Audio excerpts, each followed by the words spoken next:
A'udzu billahi minasyaitonir rajim. Bismillahirrahmanirrahim. Assalamualaikum warahmatullahi wabarakatuh. Alhamdulillahi rabbil alamin. Wassalatu wassalamu ala asyrafil anbiya'i wal mursalin wa ala alihi wa sahbihi ajma'in, amma ba'd.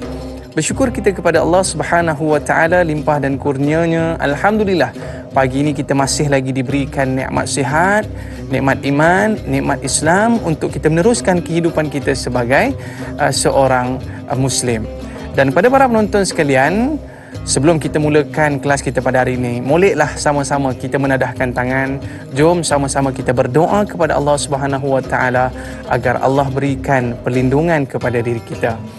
Allahumma inni a'udzu bika minal barasi wal jununi wal juzami wa min sayyi'il asqam. Bismillahilladzi la yadurru ma'a ismihi syai'un fil ardi wala fis sama' wa huwas sami'un alim. Amin amin ya rabbal alamin. Salam Ramadan, Ramadan Karim. Alhamdulillah, pastinya anda sedang melakukan ibadah puasa. Yang ini dah masuk puasa yang kedua. Dan Alhamdulillah kita pun telah bersahur pada pagi hari. Dan semalam kita berbuka puasa dengan pelbagai juadah, dengan pelbagai makanan, dengan pelbagai hidangan. Namun persoalan yang kita nak bincang pada hari ini adalah berkaitan dengan berbuka. Tapi bukan suruh berbuka ya, belum lagi ya. Namun begitu, dalam topik berbuka pada hari ini kita nak bincangkan tentang adakah berbuka yang kita lakukan itu banyaknya pembaziran, banyaknya berlebihan, dan ada juga yang kedekut. Bagi merungkai persoalan kita pada hari ini, kita bawakan kepada anda Al-Fadil Ustaz Ahmad Syadan Al-Hadrami. Apa khabar Ustaz? Alhamdulillah, syukur. Baik. Syukur Alhamdulillah. Sihat. Bagaimana dengan sahur tadi Ustaz? Dengan sahur kita pun bagus. Alhamdulillah saya. Sebab apa sahur ni kita nak ambil berkat di dalamnya saya. Nabi SAW sebut sahur la barakah. Sahur mempunyai keberkatan. Jadi kena ambil sahur tadi supaya dapat keberkatan, insya-Allah. Mudah-mudahan dengan keberkatan itulah kita boleh bertahan sehingga berbuka saya. Alhamdulillah. Baik, para penonton yang ingin bersama dengan Al-Fadil Ustaz, boleh call kita di talian 1-800-881677 ataupun terus ke Facebook Tanyalah Ustaz TV3 untuk mengajukan soalan anda. Baik, topik kita berbuka di antara membazir, berlebihan dan kedekut. Bagi mengungkap persoalan ini, mungkin ada sedikit mukadimah daripada Al-Fadil Ustaz tentang apakah itu sebenarnya berbuka itu sendiri daripada sudut perspektif Islam. Silakan Ustaz. Alhamdulillah. Terima kasih kepada moderator Tanyalah Ustaz Da'i Aiman.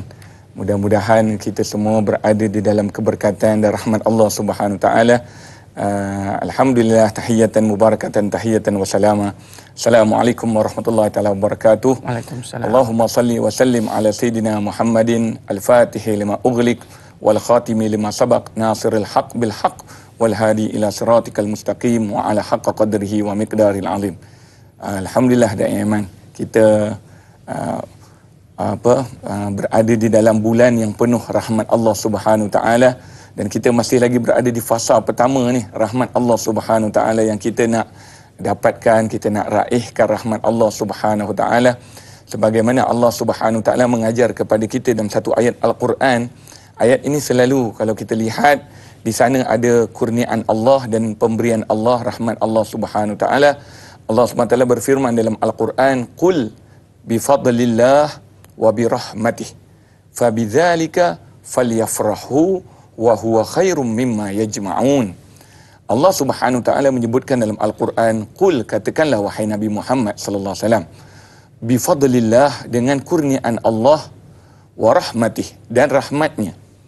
Di sini kita lihat dua item atau dua perkara yang Allah suruh Nabi sallallahu alaihi wasallam gembira dengan sebab dua perkara itu.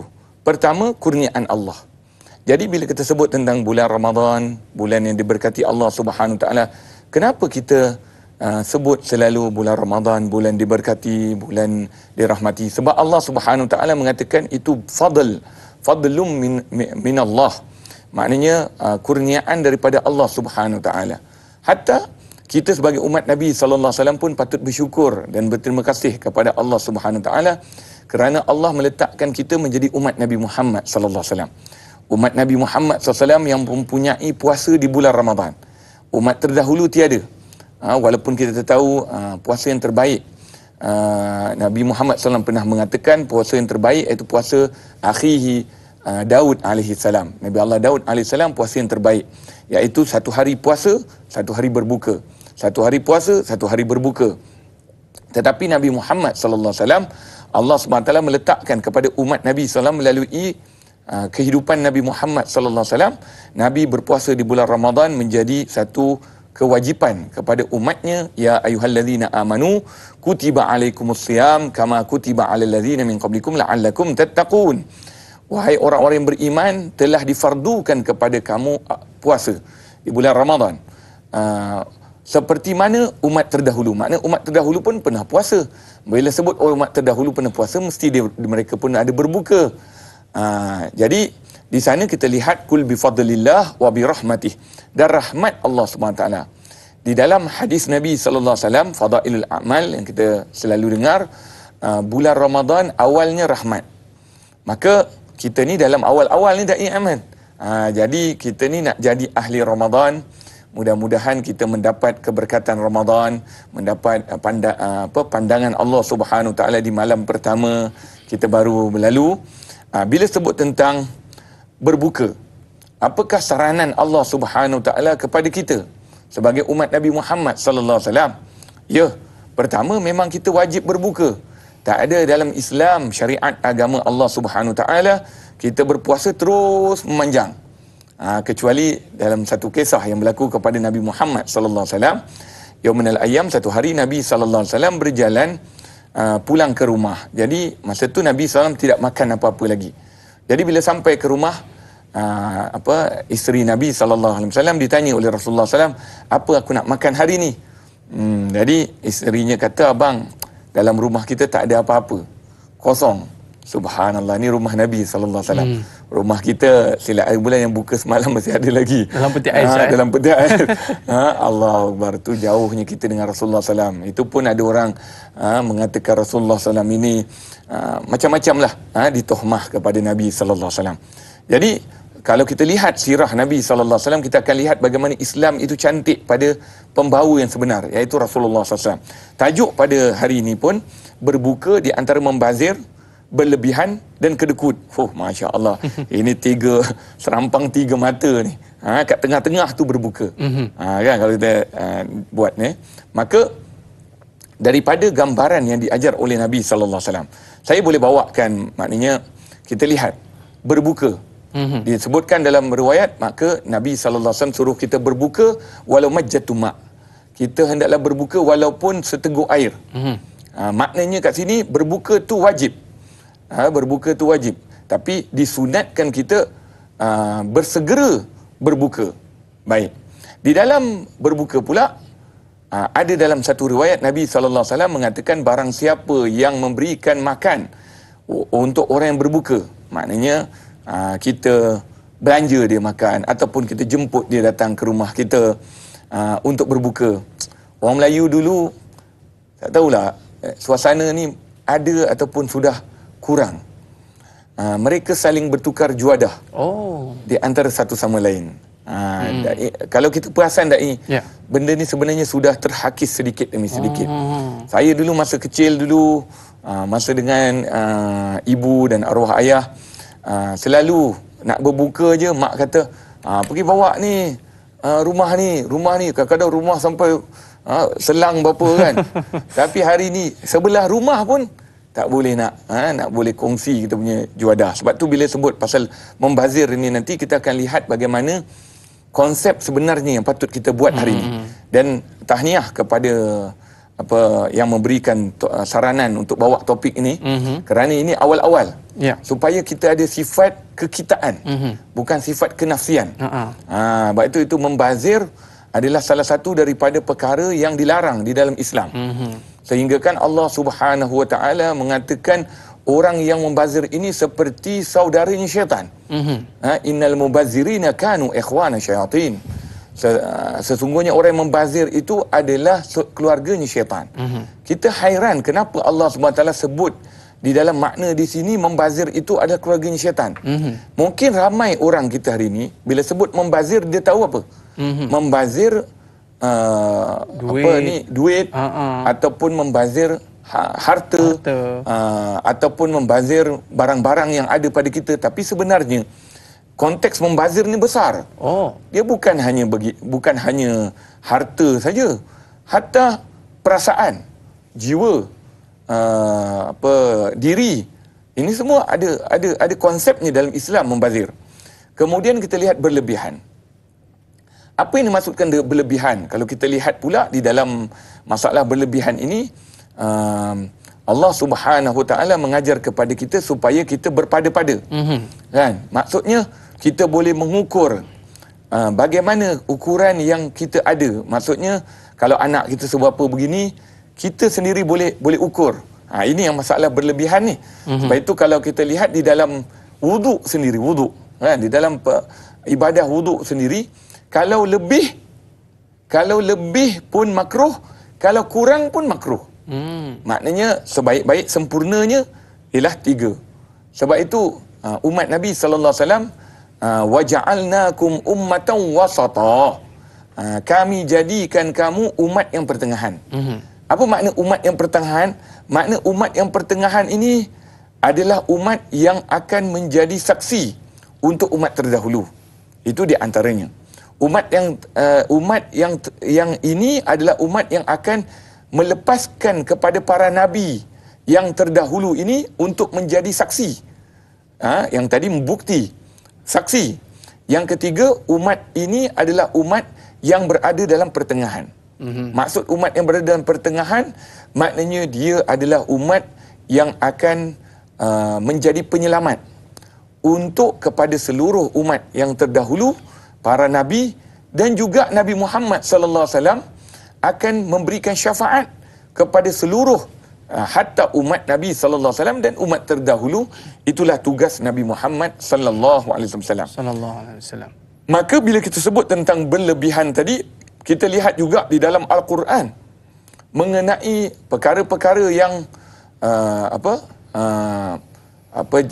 jangan berlebihan ni. Allah SWT sebut apa? Bari. Bari itu dalam khutbatul Jumu'ah. Selalu kalau kita akhir daripada khutbah itu, kita mengatakan apa dia? Innallaha ya'murukum innallaha la ya'murukum iaitu melakukan kemungkaran, lepas tu melampaui batas. Kan? Jadi di dalam ayat ini menunjukkan kepada kita bahawasanya Allah tak suruh kita melampaui batas. Makna bila sebut melampaui batas itu berlebihan. Berlebihan kepada kecintaan. Berlebihan kepada kasih sayang. Berlebihan kerana apabila kita berlebih, dia akan ada benda yang negatif. Sebab tu kita lihat di dalam kalau orang Melayu ni kita tengok cerita lah kan, kita nampak contohnya cerita Anakku Sazali. Anak yang disayangi kalau buat salah perlu kena tegur. Sebab itu Nabi Muhammad sallallahu alaihi wasallam, walaupun Nabi sallallahu alaihi wasallam ini kita lihat Nabi itu tahu Nabi peramah, Nabi kasih sayang, tapi ada kalinya Nabi marah. Nabi kalau marah sehingga kan tapi Nabi SAW tidak marah pada haknya, tapi pada hak Allah SWT Nabi marah. Nabi tunjukkan kemarahan tersebut. Jadi oleh sebab itu perlu ada check and balance kepada perkara yang disebutkan tadi, iaitu berlebihan tadi. Dan kedekut pula, iaitu menyimpan sesuatu untuk tidak memberikan kepada orang yang lain, sedangkan orang yang lain juga itu berhak. Ini kedekut. Kedekut ini maknanya dia itu tidak merasa, sebenarnya kalau dai nak tahu, tiga-tiga ni sebenarnya dia menggabungkan satu perasaan. Apa satu perasaan dia? Iaitu perasaan dia kibir. Al-kibru. Al-kibru maknanya al-kibru batarul haq, iaitu ego itu, keegoan akan mematikan yang hak. Sebab tu bila kita lihat membazir, kenapa dia membazir? Sebab dia ego dengan diri dia, dia rasa dia boleh buat apa saja, sedangkan Islam suruh berpada-pada. Berlebihan pun sama juga.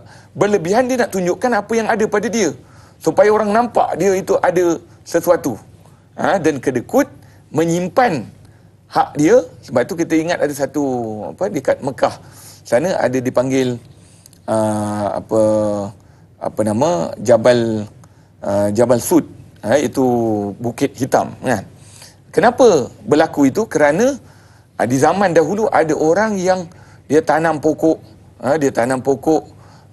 pokoknya sudah berbuah, tapi dia tak nak orang lain ambil, maka dia cepat-cepat nak ambil semuanya, sedangkan itu adalah bukan tanahnya sendiri, tapi bila dia nak ambil benda itu, ditakdirkan Allah Subhanahu Wa Taala panah petir, maka hitam segala, hangus semua. Tak dapat apa-apa. Dia tak dapat, orang lain pun tak dapat. Kan elok kita berkongsi sama. Maka inilah yang dianjurkan dalam Islam. Tidak boleh kita, walaupun ia betul berbuka, tapi macam mana kita nak membeza, kita nak berada dalam pertengahan. Jangan kita terlebih sehingga kan kita membazir. Kita nak berbuka ni, lalu kita pun pergi kita pergi ke bazar. Saya pun tak tahu nak kata bazar Ramadan ke, sebab ada yang kata ada yang tak ada. Saya pun tak pergi lagi bazar Ramadan. Tapi kita lihat kat sini, jangan kita bila nak makan semua benda kita nak ambil. Betul. Ini yang akhirnya jadi membazir. Dan kemudian berlebihan. Berlebihan bila kita dah sebut saja membazir mesti berlebih. Baik Ustaz. Berlebihan tu kita simpan dulu.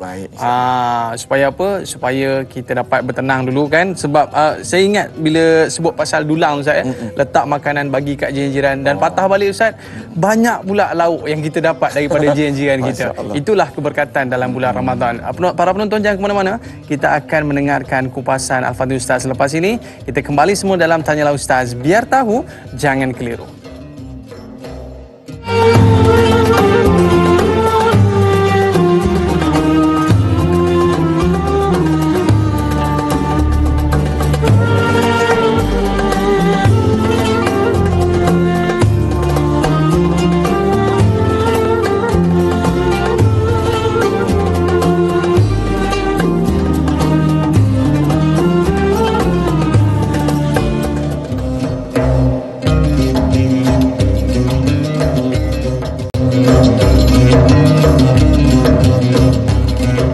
Alhamdulillah, kembali dalam Tanyalah Ustaz, biar tahu jangan keliru. Kita membincangkan pada hari ini topik berbuka, tapi jangan buka lagi. Bila masuk waktu nanti baru berbuka. Yang mana kita nak membincangkan di antara membazir, berlebihan dan kedekut. Dalam Islam ini tidak mengajar kita untuk berlebihan dan tidak begitu untuk kita kedekut. Nabi ajar kita untuk bersederhana. Baik Ustaz, ada satu soalan yang menarik daripada penonton kita di Facebook bersama dengan Mak Etun. Assalamualaikum Ustaz dan Dai, selamat berpuasa dalam bulan puasa ini. Pertanyaan saya, yang mana lebih baik kedekut ataupun membazir? Mohon pencerahan Ustaz, #BTJK. Apa tu ya? Terima kasih Ustaz. Mak Etun, Pokok Mangga Melaka. Biar tahu jangan keliru. Dia pendek kan, short form Ustaz ya. Okey, yang mana lebih kita sebutkan lebih baiklah, kedekut ataupun membazir? Silakan Ustaz. Baik, bismillahirrahmanirrahim. Alhamdulillahirabbil alamin. Allahumma salli ala sayyidina Muhammad wa sayyidina Muhammad. Terima kasih yang menanya Mak Etun. Baik. Pertama sekali, di dalam agama kita, Islam ini ditunjukkan oleh kekasih Allah Subhanahu Wa Taala yang namanya Nabi Muhammad sallallahu alaihi wasallam. Mudah-mudahan Allah Subhanahu Wa Taala merahmati Nabi Muhammad sallallahu alaihi wasallam, mencucuri rahmat ke atas roh Nabi Muhammad sallallahu alaihi wasallam. Kerana kita nak bercakap tentang, sebenarnya nak bercerita tentang ilmu agama ini, kita menceritakan tentang batang tubuh yang mulia ini Rasulullah SAW. Baik. Tadi saya dah sebut tentang umat Nabi sallallahu alaihi wasallam, Allah jadikan waja'alnakum ummatan wasata. Maka umat Nabi sallallahu alaihi wasallam ini menjadi umat yang pertengahan. Tidak terlebih dan tidak terkurang. Bila sebut tentang pembaziran, saya telah sentuh kepada bab pembaziran yang mana kalau kita lihat pembaziran itu mempunyai banyak bahagian. Kat sini saya boleh kongsi di dalam Syekh Ibnul Qayyim Al-Jauzi pernah mengatakan di dalam pembahagian definisi pembaziran. Pembaziran itu terdapat lebih kurang 9 jenis. Pembaziran ilmu pengetahuan, iaitu membazir jika tidak diamalkan pada jalan kebaikan. Itulah maknanya bila sebut pembaziran. Sebab di sini kita kena lihat sebenarnya dua-dua sifat ini tak elok. Pembaziran adalah sifat yang Allah sifatkan kepada saudaranya syaitan.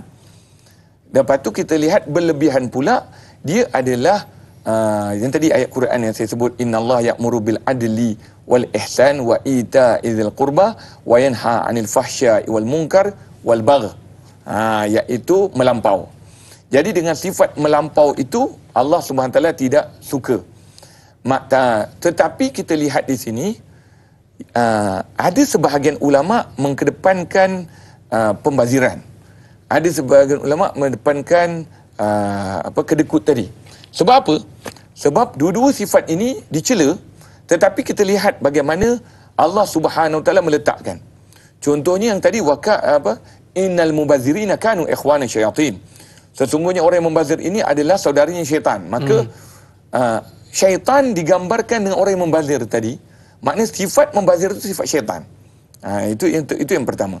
Yang kedua, kita lihat di dalam masalah pembaziran tadi yang saya sebut sebagai pembaziran 6. Kalau dilihat di sini ada pembaziran ilmu pengetahuan, pembaziran amalan, pembaziran kekayaan, pembaziran hati, pembaziran tubuh badan, pembaziran cinta, pembaziran masa, pembaziran akal, pembaziran zikir.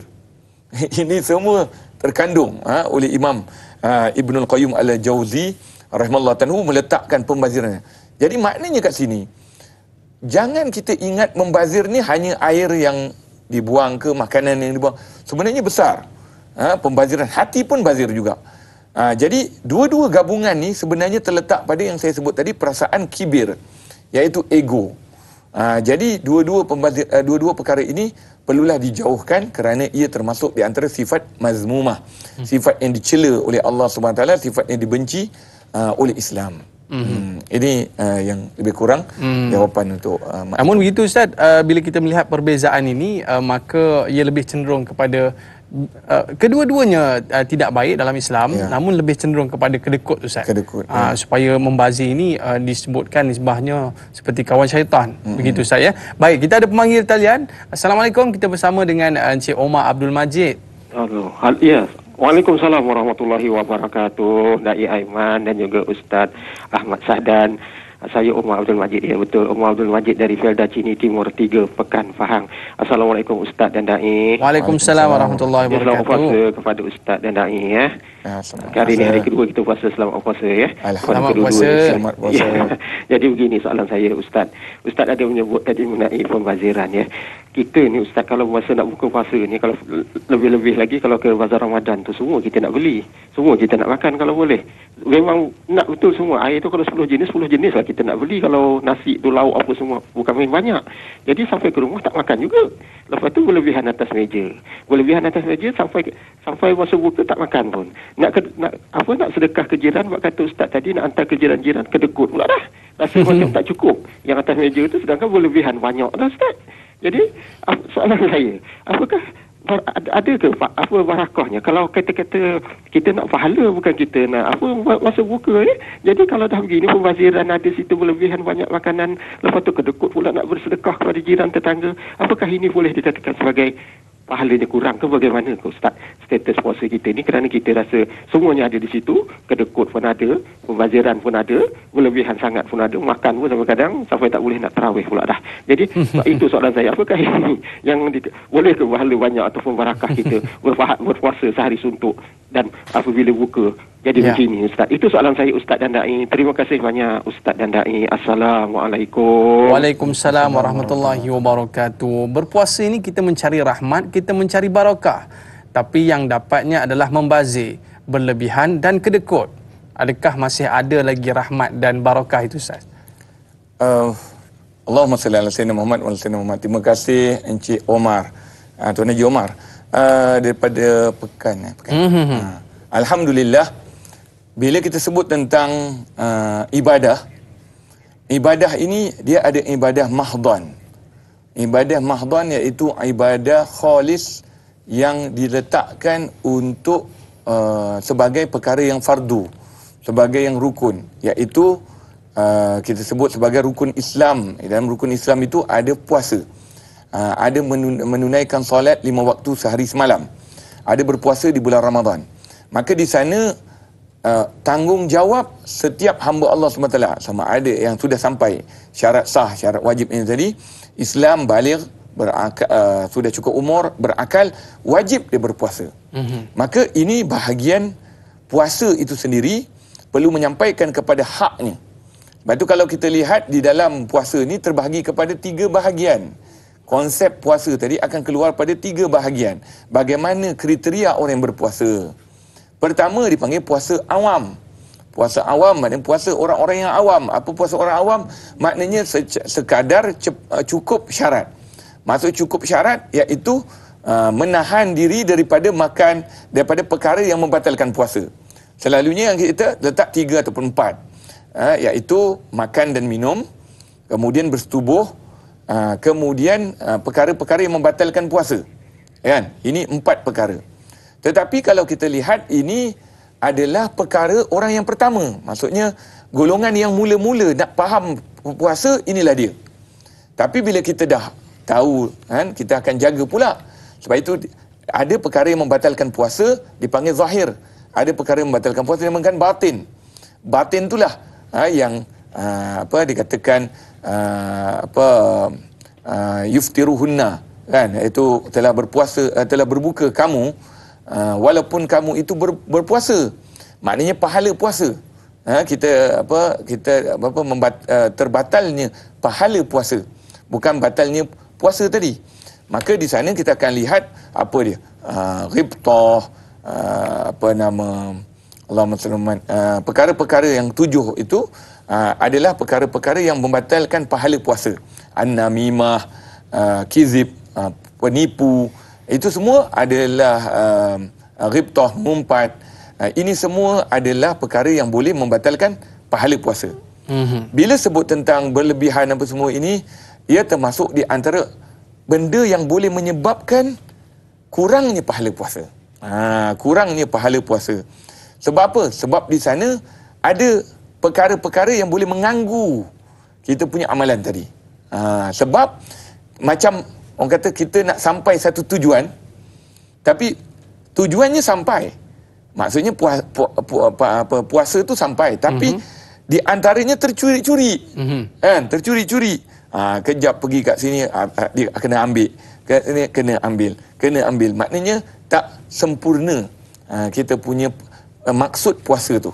Sedangkan puasa tu sebenarnya di antara maksud puasa iaitu menyedarkan diri kita akan kesian kepada orang yang tak ada apa-apa. Ini bila nak berbuka semua dikumpulkan. Sebenarnya dia bukan apa, dia masalah dia. Sebab kita berbuka ni sekali je. Jadi masa kita berbuka puasa tu yang kita kumpulkan semua tu. Kalau andai kata kita makan sampai 3 kali, rasanya tak sampai macam tu. Kan? Maknanya letak, okey ni sikit. Tapi sebab kita ni, yang keduanya, yang membeli. Yang membeli. Contoh dalam rumah tu ada 5 orang. 5-5 dia kuasa membeli. Kan? 5-5 kerja. Apa yang akan berlaku? Penuh lah Ustaz. Penuh lah macam tu. Tapi macam Dai cakap tadi, saya pun subhanallah, itu yang dikatakan keberkatan tu. Kadang-kadang kita bagi juadah kat jiran sebelah. Satu lauk je Ustaz. Satu lauk. Tapi rupanya dia pun ada dia letak. Kan? Jadi akhirnya pergi sini dapat satu lagi juadah, satu kali. Itu yang akhirnya. Sebab tu, yalah, kita sebenarnya nak salahkan orang peniaga pun Tak boleh juga. Dia pun nak hidup juga. Dia nak berniaga. Kan? Dia pun nak menyara diri dia. Kehidupan lebih kurang hari ni yang pandemik macam ini. Maka kita, orang kata, tengoklah pada diri. Kata pepatah Melayu, tepuk dada, tanya selera. Tepuk dada, tanya iman. Kita ni nak beli ni, nak berbuka ni panjang ke masa? Nak makan ni panjang ke masa? Maknanya tengoklah berpada-pada dalam keadaan kita berbuka tadi. Okey, baik Ustaz. Kita ada pemanggil di talian. Kita bersama dengan Puan Robizan. Assalamualaikum. Waalaikumsalam. Selamat berpuasa Dai dan Ustaz. Selamat puasa Puan. Silakan. Okay, saya nak tanya bagaimana caranya kita nak melatih diri kita juga dari sebab membazir di atas macam rezeki yang kita ni lah, membazir atas rezeki yang kita ada. Terima kasih Puan. Sama-sama. Macam mana kita nak melatih tu Ustaz? Sebab apa perkara ini kadang-kadang dah menjadi kebiasaan. Di atas meja mesti ada roti john ataupun martabak. Kalau tak ada, tak berbuka, istilahnya tu Ustaz. Jadi bagaimana kita nak melatih untuk kita ni daripada sekarang sedikit demi sedikit, dan lama kelamaan mungkin kita boleh terbiasa untuk tidak melakukan pembaziran tu Ustaz. Baik, bismillahirrahmanirrahim. Alhamdulillahirabbil alamin. Allahumma salli ala sayyidina Muhammad wa ala sayyidina Muhammad. Terima kasih puan yang bertanya, Robizan. Okey, baik Puan Robizan, terima kasih soalan yang ditanyakan, diajukan. Kita nak mentarbiah diri kita, inilah bulannya. Ini namanya bulan tarbiah. Automatik bila sebut bulan tarbiah, dia lain tau Dai. Kita kena lihat bukan bulan belajar, maknanya kita nak belajar sesuatu baru ambil ilmu. Tapi kebanyakan kita dah tahu. Kalau tanya soalan, kalau kita membazir apa? Tahu. Kalau kita kedekut apa? Semua tahu. Tapi tarbiyah ni, dia bukan satu konsep yang dia tarbiyah ni orang Melayu dulu kata apa? Paksa diri. Ada yang kata Allahumma paksa. Dia bukan, ya betul, la ikraha fiddin. Tidak ada paksaan dalam agama. Dengar ya. Ada orang gunakan ayat ini, la ikraha fiddin, tidak ada paksaan dalam agama. Tidak ada dalam paksaan pada agama. Ini ada dua perkara. Pertama, tidak ada paksaan dalam agama, iaitu orang kafir kita paksa masuk Islam. Itu tak ada. Tapi kita paksa diri untuk puasa. Kita tunjukkan akhlak. Bila kita tunjukkan akhlak, mereka suka tengok akhlak itu, akhirnya insya-Allah hidayah sampai dia masuk Islam. Itu namanya Allahumma paksa. La ikraha fiddin. Yang kedua, Allah tidak memaksa kepada kita perkara-perkara yang sunat. Ya betul, perkara yang sunat kita digalakkan, targhib. Targhib, kita digalakkan untuk buat perkara-perkara yang sunat.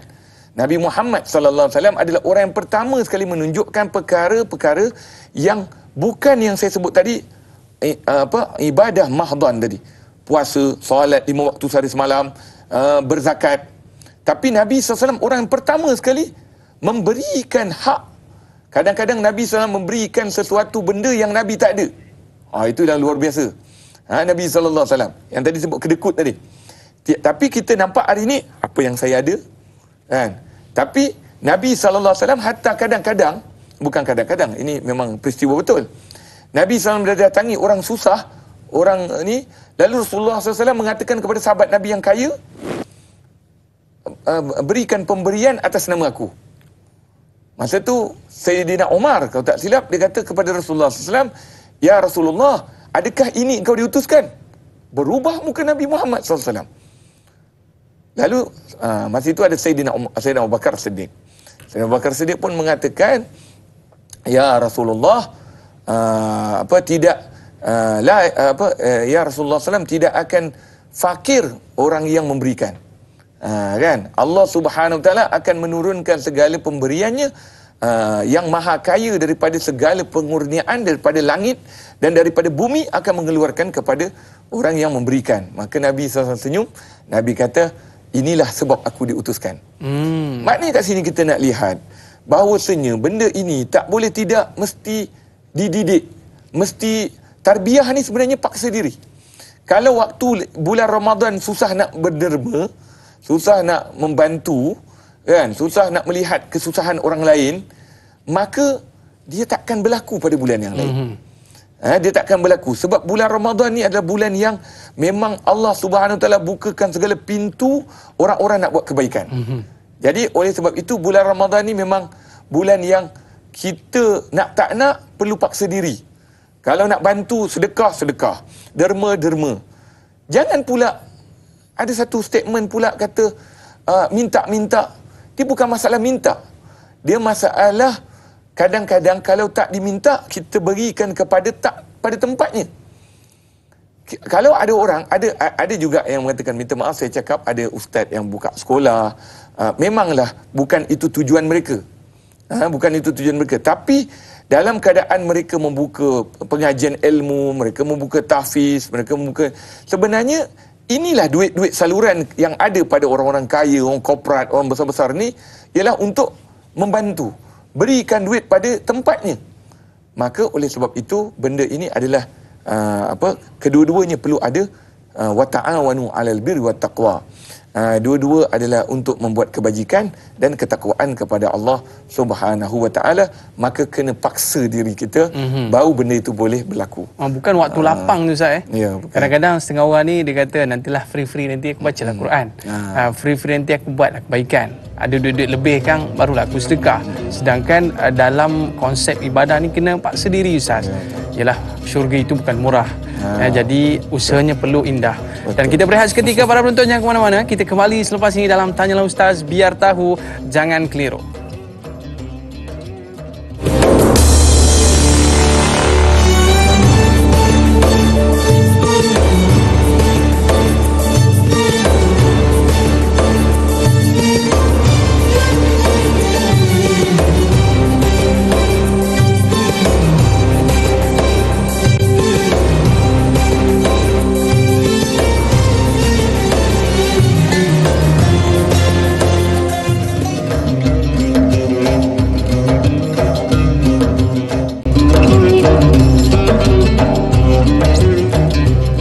Alhamdulillah, kembali dalam Tanyalah Ustaz, biar tahu, jangan keliru. Inilah dalam kehidupan kita, kita perlu berbuka saat pada waktu yang telah ditetapkan. Namun begitu, berbuka ini kita perlu lihat, adakah makanan kita itu berlebihan ataupun makanan itu membazir. Nah, yang paling penting dalam kehidupan kita ini, kita perlu mengamalkan sunnah Nabi SAW, iaitu bersederhana dalam melakukan apa sahaja perbuatan. Baik Ustaz, kita nak membincangkan lagi tentang topik berbuka ini. Ya, bila sebut berbuka, semua cerah mata. Ya, walaupun masa masih panjang lagi untuk berbuka Ustaz. Ya. Okey, baik.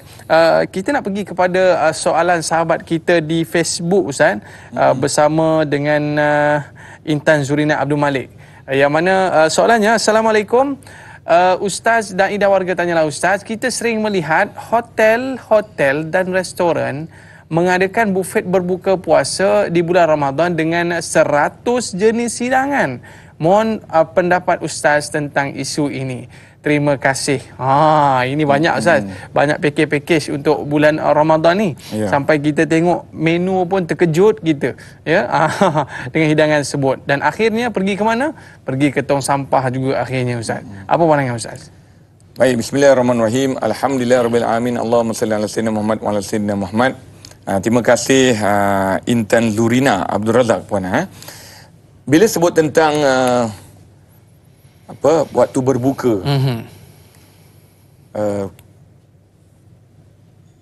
pembahagian dalam perniagaan, kita kena lihat juga, ini berniaga juga.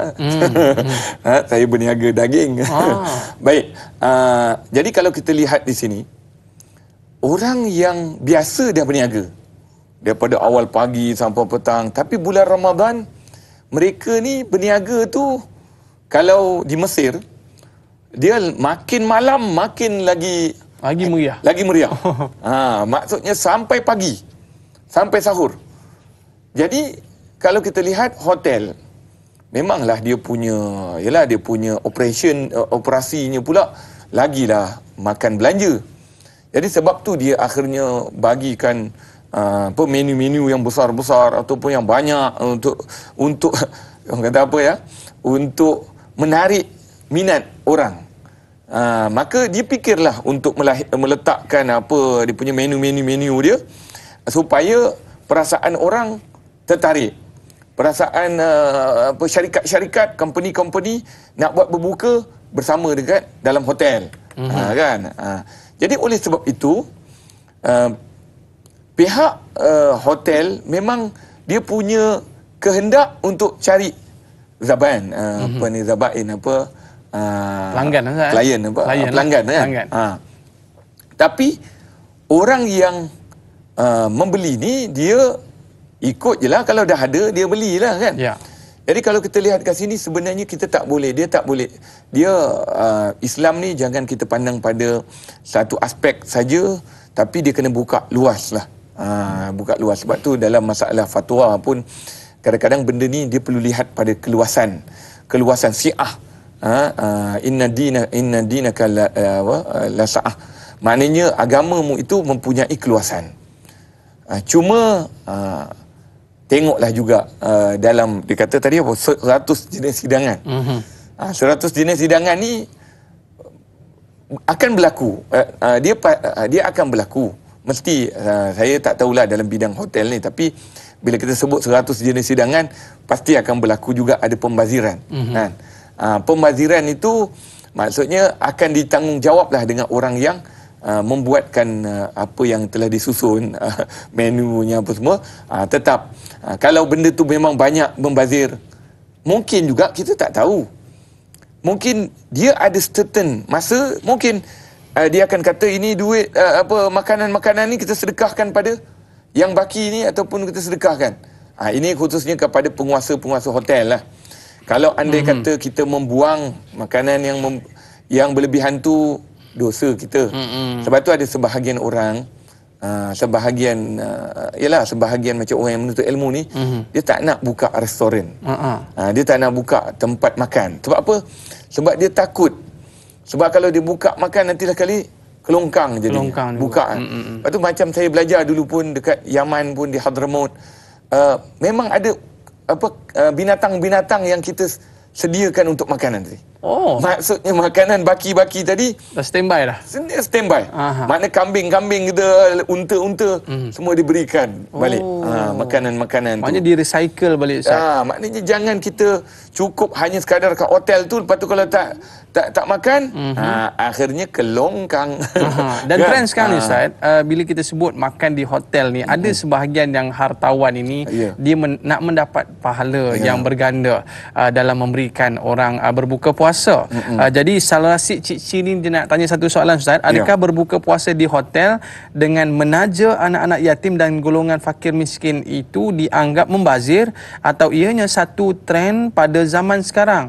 Dan jika dilihat orang biasa-biasa yang membeli juadah berbuka, membeli makanan dalam jumlah yang banyak kerana hawa nafsu hingga melakukan pembaziran juga, bagaimana Islam mengajar umatnya supaya bersederhana dalam segala hal agar tidak berlaku pembaziran yang berlebihan dan saling berkongsi rezeki agar dijauhkan dari sifat kedekut. Mohon ulasan ringkas dari Ustaz. #biar tahu, jangan keliru. Berbuka di hotel tadi, Ustaz, tapi ditajanya anak-anak yatim dan sebagainya. Maklumlah, jarang-jarang Ustaz dapat makan spesial macam tu. Jadi sambungan daripada tadi, Ustaz. Baik. Allahumma salli ala Sayyidina Muhammad wa ala Sayyidina Muhammad. Pertama sekali, dalam konteks kita berbelanja, jangan kita berlebihan, tetapi jangan tak ada langsung. Maksudnya kita perlu belanja orang.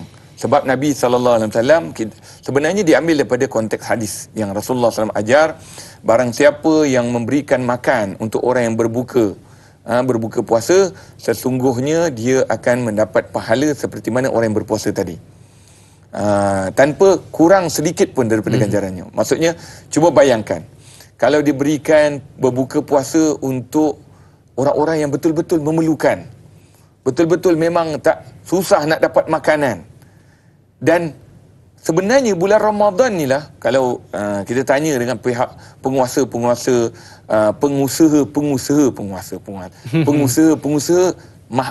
sekolah tahfiz, pengusaha anak yatim, memang bulan Ramadan ni lah bulan yang kira ada sedikit keuntungan lah, keuntungan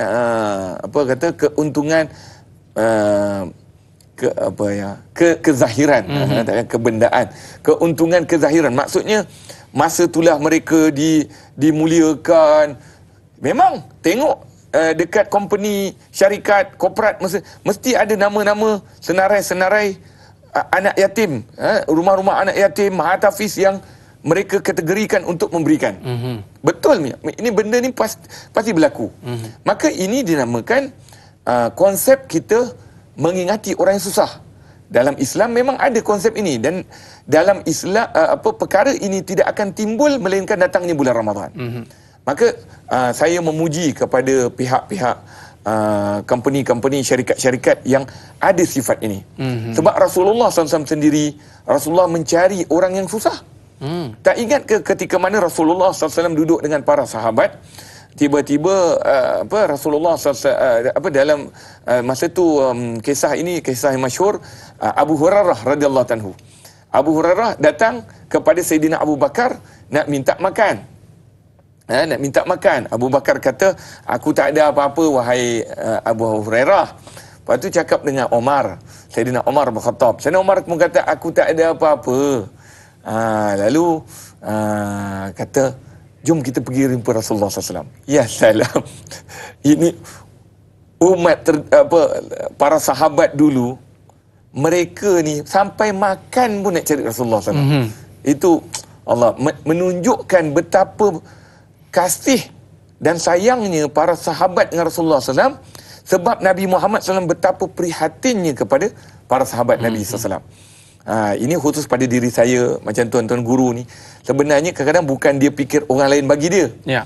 Dia fikir macam mana dia nak buat program untuk bagi orang. Betul. Kan itu sebaiknya. Ya. Jangan kita asyik sibuk nak orang bila nak belanja saya, bila nak bawa saya, bila nak ni. Kita ni sendiri. Sebab itu Rasulullah SAW. Jadi ketika mana Allah SWT, ketika mana Abu Hurairah datang, saya nak memendekkan cerita itu, ramai yang tahu, datang pula ada susu. Kan, susu. Lalu Rasulullah kata, susu tu dalam satu jug saja. Satu bekas saja. Sayyidina Abu Hurairah digelar sebagai golongan sufah. Golongan sufah ni maknanya yang duduk ditetapkan oleh Nabi SAW di Masjid Nabawi. Maka Rasulullah SAW kata, ya Abu Hurairah, dekat Masjid Nabawi ada berapa orang? Dekat masjid ada berapa orang? Dia Rasulullah lebih kurang dalam 70 orang. Rasulullah kata, panggil semua. Panggil semua. Dah. Semua dah. Sayyidina Abu Hurairah dah. Panggil semua. Kan? Maknanya kat sini kita nampak tak? Benda yang sedikit, tetapi bila ada barakah, ada rahmat, dia akan jadi banyak. Sampai 70 orang habis minum. Rasulullah suruh Sayyidina Abu Hurairah panggil orang-orang yang 70 orang tu duduk sebelah Abu Hurairah. Rasulullah suruh minum. Minum seorang. Sampai dia kenyang. Balik. Air masih ada lagi. Abu Hurairah kata, aku lihat air ada lagi. Jadi oleh sebab itu, ini ada sifat. Maknanya syarikat-syarikat ni semua, ini tak ada. Ini bukan cuma, cantiknya lagi. Bagus. Kalau boleh teruslah.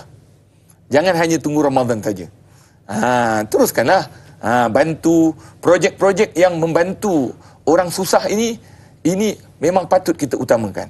Memang kita, bahkan macam tadi saya kata, syukurnya, terima kasih orang kepada Allah, orang yang lebih susah akan lebih tinggi kesyukurannya kepada Allah SWT. Maka lebih lagi, akan lebih lagi. Maknanya lebih susah lagi, lebih susah. Sebab tu kita kadang-kadang orang pergi umrah. Ustaz, saya pergi umrah tiap-tiap tahun. Ya, kita tahu dia orang kaya. Saya pergi umrah tiap-tiap tahun. Tapi kita tanya, Tuan, Datuk, Tan Sri, kalau Tan Sri cari orang yang paling susah, Tan Sri sponsor dia. Sponsor dia pergi hantar kat Mekah. Agaknya macam mana? Kan kita hari ni kalau pergi Mekah, tahun pertama kita pergi, tahun kedua mungkin dia punya feeling dia tu dah tak sama macam tahun pertama. Kalau tahun ketiga, tahun ke-10 pergi sana. Akhirnya tu yang jadi hanya semata-mata nak rehat. Tapi kalau kita sponsor yang lebih susah, jadi benda ini cantik kalau berdapat berterusan. Pernah sekali Ustaz ada dia buat surprise Ustaz, kepada tukang sapu sampah. Bahawa pakcik ada hadiah dan diberikan dapat pergi umrah Ustaz. Sujud syukur pakcik sebut. Mungkin dah bertahun-tahun, berpuluh tahun menunggu nak pergi menunaikan umrah dan kali itu mendapat hidayah. Baik Ustaz, kita ada pemanggil di talian bersama dengan Kak Yat, Bandar Tasik Puteri. Apa khabar Kak Yat? Alhamdulillah Da'i. Oh, hari ni call ya Kak Yat ya? Okey, hari silakan. ni Alhamdulillah dapat tembus di talian. Alhamdulillah, rezeki Kak Yat. Alhamdulillah. Assalamualaikum Ustaz. Waalaikumsalam. Ya, masalahnya Ustaz, kita ni kadang sebab kita ni punya kuasa beli, kita dengar viral bazar Ramadan sana, oh kuih tu sedap, kuih ni sedap, menu tu sedap, kita pun pergilah beli. Tapi bila balik rumah Ustaz, kita makan, kita rasa Allahu Akbar, tak kena dengan selera kita. Yang kita dengar tu lain. Ataupun mungkin selera kita manusia ni kan tak sama. Lepas tu Ustaz, di kejiranan kita pun kadang kita lain-lain negeri. Macam mungkin kita kata Kelantan tu masakan dia manis sikit. Tu bila kita makan tu, Allahu Akbar, tak kena juga dengan selera kita. Hari ni benda tu tak makan Ustaz. Adakah dikira membazir tu Ustaz? Atau macam mana kita nak buat tu? Itu saja Ustaz Okey, terima kasih Ustaz. Assalamualaikum. Waalaikumsalam warahmatullahi wabarakatuh. Baik Ustaz, kita akan jawab soalan ni selepas ini. Sebab bila cakap pasal lauk-lauk ni, lapar pula rasa kan. Baik Ustaz, kita berehat seketika. Jangan ke mana-mana, kembali selepas ini. Tanyalah Ustaz, biar tahu, jangan keliru.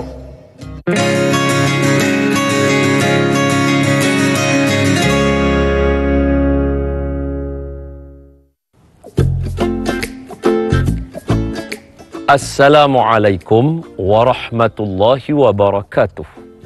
Bismillahirrahmanirrahim. Alhamdulillahi rabbil alamin.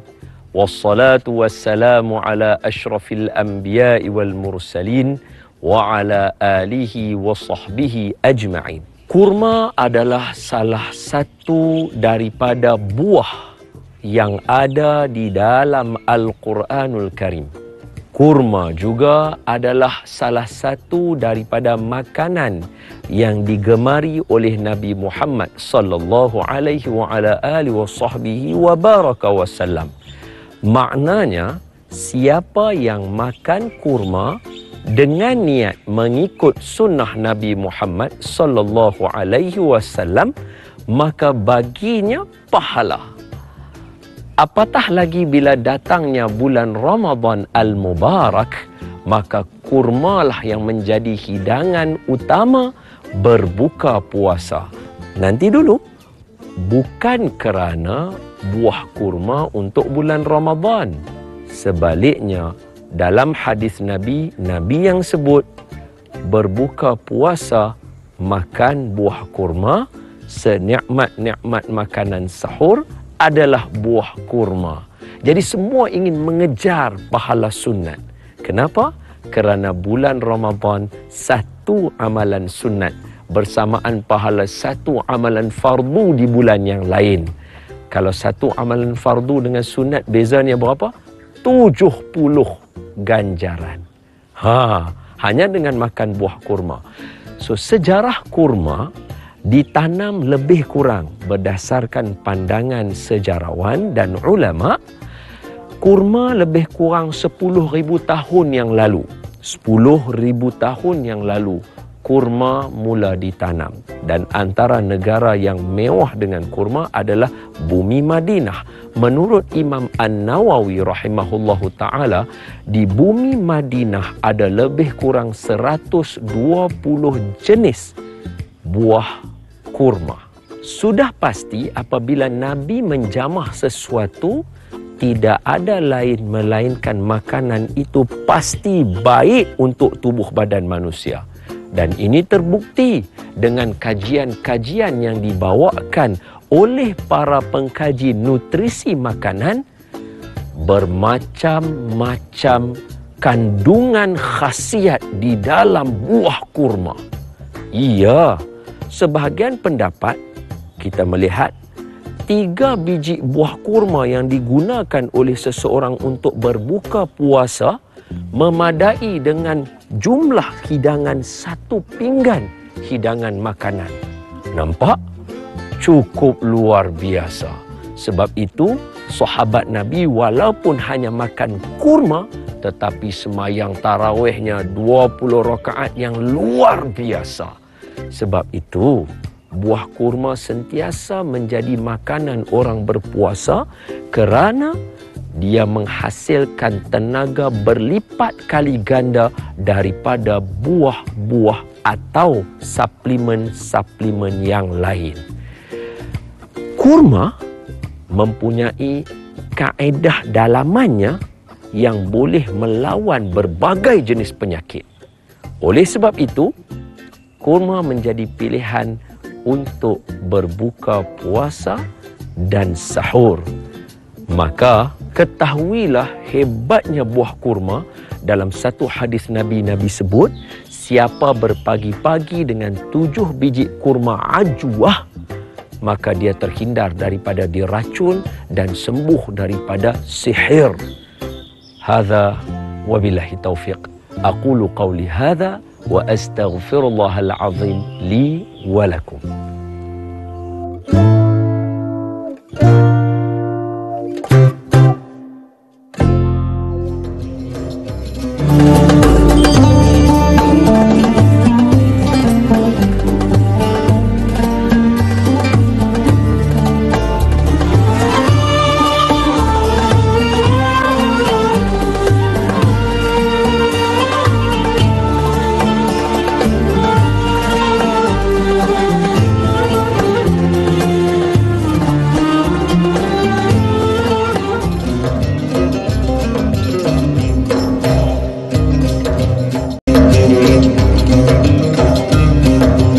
Alhamdulillah, kembali dalam Tanyalah Ustaz, biar tahu jangan keliru. Tadi kita ada satu soalan yang cukup menarik lah Ustaz daripada Kak Yat. Dia tanya apa, kadang-kadang jiran kita ni rajin bagi Ustaz, tapi masalah kita ni tak kena ditekak Ustaz. Makan-makan tak pergi tak makan ya. Jadi ketika itu Ustaz, kita terpaksalah buang lauk tersebut sebab kita tak boleh nak makan lauk tersebut. Mungkin faktor terlebih pedas ke, ataupun jenis berlainan negeri. Kelantan masak cara lain, Terengganu cara lain, Johor cara lain, Perak cara lain. Jadi lauk-lauk tersebut kita tak biasa nak makan dan tak ada siapa nak makan dekat rumah sebab maklumlah duduk berdua je Ustaz. Jadi adakah perkara itu salah Ustaz kalau kita dah tak boleh makan dan kita buang? Ya. Cantik. Alhamdulillah. Ini sebenarnya bila sebut yang ini saya teringat Rasulullah SAW. Dia ada 2 kisah yang berlaku pada Rasulullah SAW yang saya ingat. Mungkin ada banyak lagi. Yang pertama, Nabi Muhammad sallallahu alaihi wasallam disifatkan di dalam kitab Syama'ilul Muhammadiyah sallallahu alaihi wasallam, kepribadian baginda Rasulullah SAW. Nabi sallallahu alaihi wasallam apabila seronok dengan sesuatu pemberian, Nabi akan tunjukkan sifat Nabi rasa seronok. Maknanya bila ada benda yang seronok, Nabi akan tunjukkan keseronokan Nabi. Nabi akan rasa seronok, rasa bangga, rasa. Tetapi apabila benda itu tidak mengujakan Nabi, tidak mengujakan Nabi, maknanya tidak terujakan hati Nabi, tidak menyeronokkan hati Nabi, khususnya makanan, Nabi tidak akan mengaibkan makanan tersebut. Contohnya suami, kalau isteri masak, apa ni? Awak ni tak ni ke? Kan? Dah 7 tahun dah kahwin. Dah 7 tahun ni terkahwin awak ini. Itu cerita Allah Alhamdulillah. Kan awak tahu apa kesukaan saya sambal belacan. Kenapa kamu tak masak dengan sambal belacan? Jadi nak ceritakan kat sini, memang benda itu mana orang tahu kita punya keseleraan kita. Jadi kita tak suka, kita tolak. Itu memang tak ada masalah sebenarnya. Kita ialah maklumlah, minta maaf cakap. Pertama, di dalam bulan Ramadan, semua orang yang masak tu pun mungkin dia hanya rasa sikit saja. Betul. Kan? Dia tak boleh nak rasa seluruh. Lepas tu tempoh masakan dia tu mungkin agak lama. Jadi mungkin dah berubah. Ini semua ialah peniaga ni pun kadang-kadang dia punya dia punya SOP lah kerana dia nak sampaikan makanan tu pun sebagai semuanya terbaik pun tak tentu juga, tapi berat juga kalau semuanya tak sedap tapi dia jual juga. Kan, jadi maknanya benda macam ini dia kena tengok semua bahagian. Tu saya kata itu yang pertama. Yang kedua, Nabi SAW pernah menegur anak Nabi SAW, Sayyidatina Fatimah. Sayyidatina Fatimah dalam keadaan makan tadi bertercicir. Tercicir makanan-makanan tadi, sisa-sisa makanan. Lalu Nabi SAW kutip balik. Nabi kutip balik. Maka Nabi SAW kata, ya Fatimah, jangan membazirkan ini. Maknanya ini pun di antara kategori membazir. Sebab tu kalau kita lihat ada sebahagian madrasah, dia ajar anak muridnya walaupun makan. Kita kan hari ini ada safrah. Lepas tu ada talam. Yang jatuh kat luar daripada talam ni tadi, dia boleh ambil balik, letak balik. Maka itu di antara kategori membazir, kata Nabi SAW. Oleh sebab itu kita macam tadi kata tak sedap, maksudnya kita tak selera lah dengan keseraan kita ambil makanan lain. Okey. Tapi makanan tadi jangan cepat dibuang ke tempat lain, buang ke tong sampah Kalau ada kita tahu dekat tempat-tempat kita, tapi ini pun berat juga. Kenapa? Sebab kita telah memberikan benda yang tak elok. Itu kalau tak elok. Tapi kalau elok, tapi kita tak selera, kita bagi kepada sekolah tahfiz ke anak yatim ke, tak mengapa. Boleh. Kalau macam isteri saya, Ustaz, dia modify balik, Ustaz. Masya Allah. Sebab dia sayang lah makanan tu dah elok. Makanan tu okey je sebenarnya. Tapi nak bagi kena selera kita, kadang-kadang kita ni suka pedas sikit. Dia kita tambah je pedas, Ustaz, kan? Okey, Ustaz. Jadi bila kita sebut berbuka ni, Ustaz, momen yang paling seronok sekali adalah bila dapat berbuka dengan ibu ayah lah, Ustaz, kan? Allah, perkara tu yang paling kita seronok sekali. Tapi nak buat macam mana, dah PKP ni tak boleh lah nak balik rumah mak ayah. Tapi mana tahu dapat rezeki kita berbuka dengan ibu dan ayah kita. Jadi inilah keindahan dalam kita berbuka. Namun begitu Ustaz, kadang-kadang mak ayah kita ni, mereka ni ada favourite dia orang. Ada perkara yang mereka ingini, kuih itu, kuih semprit, kuih macam-macam kuih, Ustaz. Baik, dan ketika itu, Ustaz, makanan sebenarnya dah banyak dah atas meja, macam-macam makanan. Tapi dia pesan, kata Aiman, nanti balik nanti jangan lupa beli martabak. Ayah favourite sangat. Ni mak kau ni suka roti john. Jangan lupa beli air tebu. Air soya pun beli sekali. Kita pun kata, alamak, makanan dah banyak dah ni, Ustaz. Jadi kita ada dua perkara di sini. Sama ada kita nak mengelakkan pembaziran ataupun ialah, Ustaz, nak jaga hati. Bagaimana tu, Ustaz? Baik, bismillahirrahmanirrahim. Alhamdulillahirabbil alamin. Allahumma salli ala sayyidina Muhammad wa ala sayyidina Muhammad. Pertama, dalam kita berbuka di rumah ni, kita pun tahu siapa yang ada dalam rumah tu. Melainkan kita tak tahu dalam rumah tu siapa yang ada. Jadi kita dia kat sini pun kenalah juga ada ada komunikasi lah di antara orang yang kat rumah dengan orang yang nak balik rumah ni. Tanyalah sikit, kat rumah ada apa, kan? Atau kalau ayah pun minta pun, kalau ibu minta pun, jadi maknanya kita tengok makanan yang diminta tu berapa banyak. Kita nak beli, kan? Mungkin kita pun suka. Jadi kita punya selera tu kita kurang lah. Jadi maknanya janganlah kita terlalu ikutkan hati, ikutkan perasaan, kan? Nak beli semua. Jadi kat sini juga kena dia panggil apa? Kontrol. Kontrol ourselves. Kita maknanya kita kena tengok apa yang saya nak beli. Okey, saya dah beli ni. Wah, ni dah lebih ni. Dah cukup. Jangan pula tetapkan pandang semua. Kalau boleh nak ya terjawal nak tawaf lah. Nak tawaf semua. Tak perlulah. Ambil sikit je sudahlah, kan? Dah plan siap. Kan? Ataupun dah letak dah apa nak beli, murtabak ke, air ke. Air pula tengoklah juga. Air berapa jenis. Okey, contohnya 2 jenis. Okey, tapi tengok berapa orang yang agak-agak boleh minum. Jadi maksudnya kat sini tak adalah dia jadi membazir tu. Yalah, tebu hari ni, esok temikai pula. Ya. Gitu. Macam tu lah.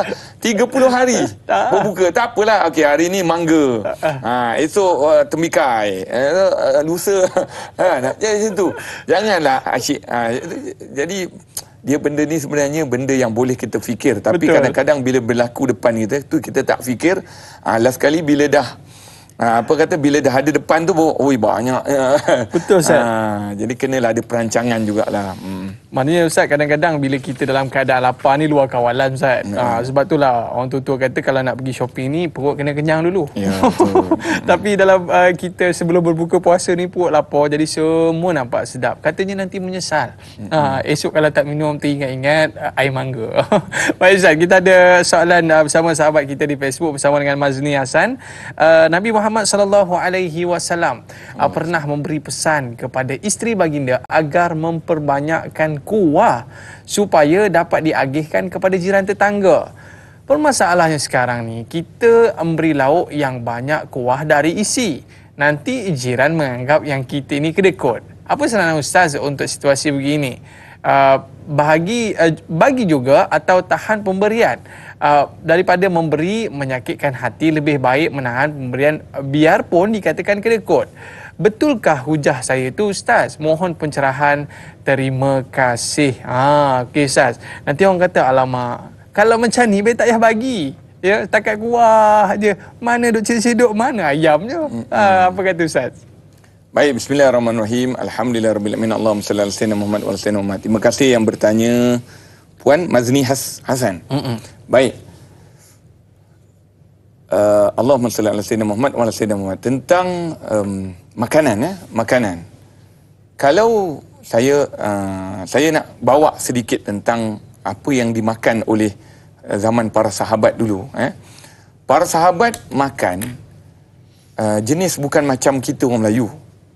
Kita orang Melayu ni suka makan berlauk. Lauknya tahu ni apa nama lauk yang ada kuah. Lauk yang ada kuah bercampur. Memang orang Arab, kalau kita lihat dalam zaman masa ada perbualan di antara sahabat Nabi, la'alla Sayyidina Umar bin Khattab dengan Sayyidina Huzaifah Al-Yamani. Ini dua-dua sahabat sedang berbual di antara sama lain, meminta nasihat di antara sama lain. Dia tanya kepada Huzaifah, "Ya Huzaifah," ni Sayyidina Umar. "Ya Huzaifah, kamu dah lama berkawan dengan aku. Kamu dah lama berteman dengan aku. Kamu kenal aku. Aku nak tanya kepada kamu. Apa yang kamu nampak aku ini kamu tak suka? Kamu nasihatkan aku." Subhanallah. Tengok. Ini sahabat Nabi, dia tanya keburukan dia sendiri. Kita hari ni tunggu puji je. Betul. Tapi sahabat Nabi Sayyidina Umar kata, "Ya Huzaifah, kalau kau kawan aku, ceritakan keaiban aku. Ceritakan keburukan aku." Sayyidina Umar, Sayyidina Huzaifah pandang. Dia kata, "Ya Umar, takkan aku nak cakap pasal kamu kepada kamu yang mana kamu ini sentiasa bersama Nabi Muhammad SAW. Kamu sentiasa suhbah dengan Rasulullah SAW, lebih dekat daripada aku. Aku ni walaupun ialah mana sahabat juga, tapi kamu lebih dekat dengan Rasulullah SAW." Tapi Sayyidina Umar kata, "Kalau kamu kawan aku, kamu ceritakan aku.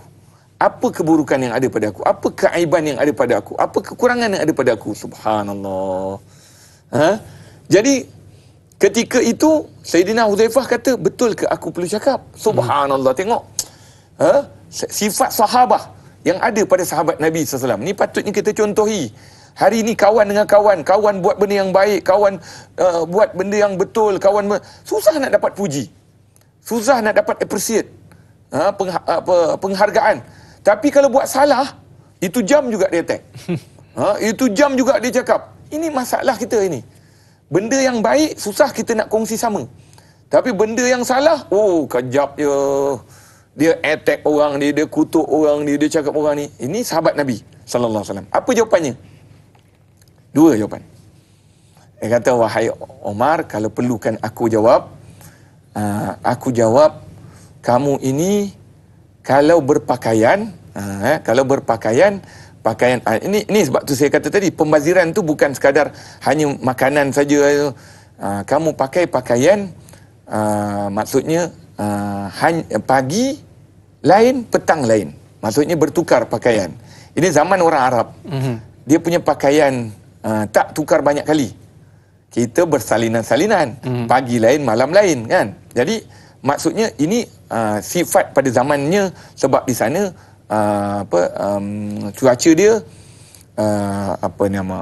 panas, panas kering. Jadi panas kering dia tak keluar peluh. Panas lembap macam kita yang keluar peluh. Tu yang kita tukar. Okey. Yang kedua, dia katakan sebab kamu ini bercampur. Kamu suka campur makanan. Jadi bila kita dengar macam itu, menunjukkan para sahabat dulu tidak makanannya. Cuma kalau ikutkan di sini, bukanlah maksudnya banyak kuah tu maksudnya memang kena cerai. Cerai mana? Cerai ni maknanya cair. Cair sangat kan? Tak, bukan. Maksudnya sekadar yang boleh dilebihkan sikit. Bukanlah maknanya kuahnya lebih sangat. Itu maksud dia. Bukannya kuah saja, lepas tu makanannya sikit. Tak. Maksudnya dalam riwayat ini maknanya nak katakan lebihkan kuah supaya agak nampaklah ada kuah. Kan kadang-kadang kita bagi isi kuah tak banyak pula. Contohnya macam itulah. Tapi yang saya nak jelaskan tadi, dalam orang Arab kurang dia punya ada apa kuah-kuah ni, ada lauk-lauk ni, bukan, ada kuah-kuah ni kurang. Orang Melayu je yang banyak kuah. Nak ceritanya Ustaz, dalam kita makan tu Ustaz, ingat dalam kepala kita tu ada jiran. Ustaz ya, maknanya dalam kita masak ni. Ya betul. Kalau tak silap saya, ini pun kerana orang yang masak. Kerana orang yang masak, kalau kita masak sikit, maka kita akan dapat yang ni saja. Tapi kalau kita lebihkan sikit, kita boleh kongsi dengan orang lain. Baik Ustaz. Ini dia dalam kita makan tu Ustaz. Sebenarnya Nabi SAW menyebutkan tak sempurna iman seorang tu saya kalau dia dalam keadaan kenyang bersandar, tapi ada lagi orang dalam keadaan kelaparan. Baik Ustaz, sahabat kita Baizura Mazlan nak tanya satu soalan ni. Assalamualaikum Da'i dan Ustaz, bagaimana jika ada yang berkata biar lebih, jangan tak cukup? Terkadang seorang ibu nak hidangkan yang terbaik untuk anak-anak. Contohnya 3 orang anak semua di asrama. Bila balik sekali-sekala, pasti naluri seorang ibu nak masakkan lauk kegemaran masing-masing. Kalau sikit, takut tak cukup. Banyak pula bimbang membazir. Bagaimana tu Ustaz? Mohon perkongsian. Jazakallahu khair. #biar tahu jangan keliru. Ini biasalah. Mak-mak kita ni kan luar biasa. Bila nak menghidangkan sesuatu kepada anak, nak yang istimewa. Tapi begitu Ustaz, kita dalam masa yang sama, kita nak mengelakkan pembaziran. Bagaimana tu Ustaz? Baik, bismillahirrahmanirrahim. Alhamdulillahirabbil alamin. Allahumma salli ala sayyidina Muhammad wa ala sayyidina Muhammad. Terima kasih Puan Baizura Mazlan. Ini cerita seorang ibu ni. Ini apa kata luahan hati ibu. Saya memang ada Da'i. Memang kita, bagi saya lah, benda-benda macam luahan-luahan ni perlu ada.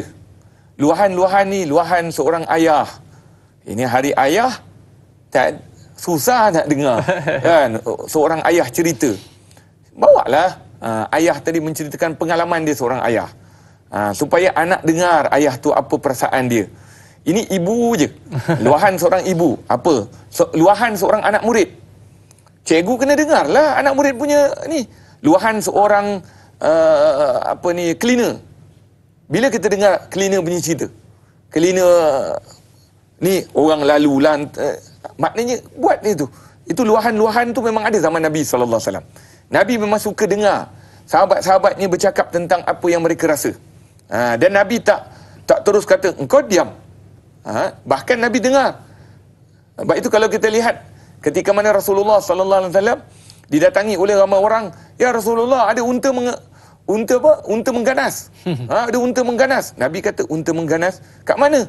Unta mengganas kat balik balik kandang ni. Lepas tu Rasulullah yang bercakap tu tuan dia.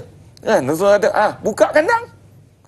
Kata, ya Rasulullah, kalau kamu kena tendang, aku Rasulullah, buka. Kan, maknanya kat sini Nabi nak dengar luahan hatta binatang. Hatta binatang meluahkan kepada Nabi SAW. Jadi di sini seorang ibu meluahkan. Jadi bagi saya, kita semua ada ibu. Bila saya dapat soalan ni, saya tengok sebenarnya soalan ini lebih kepada hati ibu. Hati ibu memang macam tu. Kita orang Melayu, kalau tak cerita tanggang, Si tanggang. Si tanggang ke? Ya Ustaz. Si tanggang yang maknya bawakan makanan, kan? Si tanggang kan yang dekat atas. Jadi maknanya dia tahu anak dia sedang nak berlabuh, kan? Itu tak nama mak tu. Makna mak dia memang sifat macam itu. Ibu memang sifat dia macam tu. Dia dengan anak dia ni, sampai saya belajarlah. Hatta seorang ibu, seorang isteri, dulunya dia rapat dengan suami. Dia rapat dengan suami. Tapi bila ada anak, suami tu kira macam dah kurang-kurang. Minta maaf ya. Ini memang naluri seorang suami lah. Dia tahu. Bila isteri dia dah ada anak, kadang-kadang diri dia tu dah tak macam dulu, macam mula-mula dia jadi suami. Kan? Jadi sebab tu anak ni lain. Anak ni mak memang lebih tadi cakap apa? Anak ibu anaknya semua sekolah asrama ni balik memang itu jom semua nak siapkan, semua nak kan. Ini seorang ibu. Jadi ibu pun kena ukur jugalah. Anak yang suka makan banyak, kita letaklah lebih sikit makanan tu. Ni kan maknanya jangan langsung tak ada. Sebab kita tahu anak punya seronok nak balik rumah ni. Dekat asrama memang kena ikut tertib je. Ini makan pun kan, makan mak siapkan. Ini my favourite. Ini Alung punya favourite. Ini Angah punya favourite. Ini Alang punya. Jadi tak apa, tak ada masalah. Boleh. Cuma ukurlah. Orang Melayu kata ukur baju di badan sendiri. Baik Ustaz. Tapi saya yakinlah Ustaz, sebab ibu-ibu ni dia ada satu naluri yang mana bila dia masak tu cukup Ustaz. Jarang kita dengar bila buka puasa ni dia tiba tak cukup lauk. Kebiasaannya cukup. Ya, betul. Kalau makanan itu tak berapa banyak pun masih mencukupi untuk semua adik-beradik Ustaz. Baik, saya ada satu soalan Ustaz ya.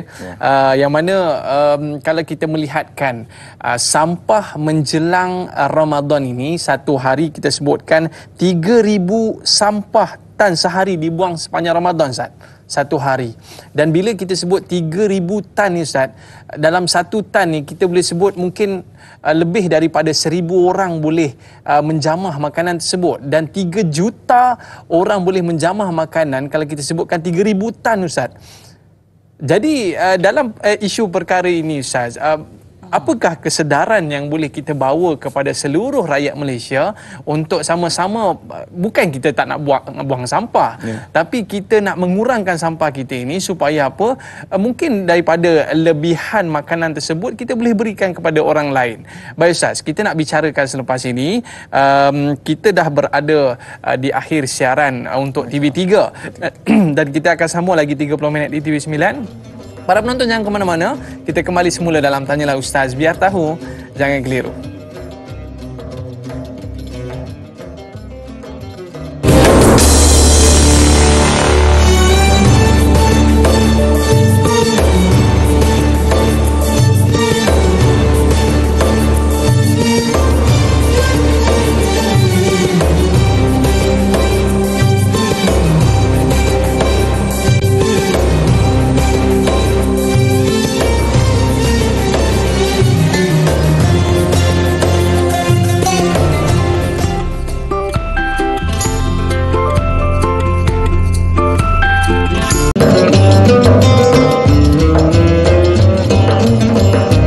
Alhamdulillah, kembali dalam Tanyalah Ustaz. Biar tahu, jangan keliru. Terima kasih atas kesetiaan anda semua bersama dengan kami. Hari ini kita bincangkan satu topik yang cukup menarik saya. Hari ini kita bincang berkaitan dengan berbuka di antara membazir, berlebihan dan kedekut. Anda pilih yang mana satu? Okey, baik. Kita bersama dengan Al-Fadhil Ustaz Ahmad Syahdan Al-Hadrami. Baik Ustaz, kita terkejut Ustaz ya, bila kita melihat di akhbar ada menyatakan bahawa satu hari 3,000 tan Ustaz sampah yang dihasilkan oleh kita, tak tahu dari mana, mungkin makanan ataupun sebagainya, yang menyebabkan penuhnya sampah ini, sehingga dikatakan kalaulah dikumpulkan sepanjang bulan Ramadan ini akan menghasilkan ketinggian sampah itu melebihi 3 kali KLCC Ustaz. Wow, ini satu benda yang mengejutkan kita.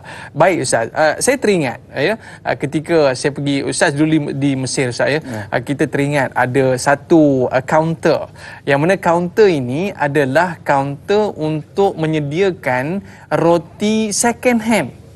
Roti second hand Ustaz.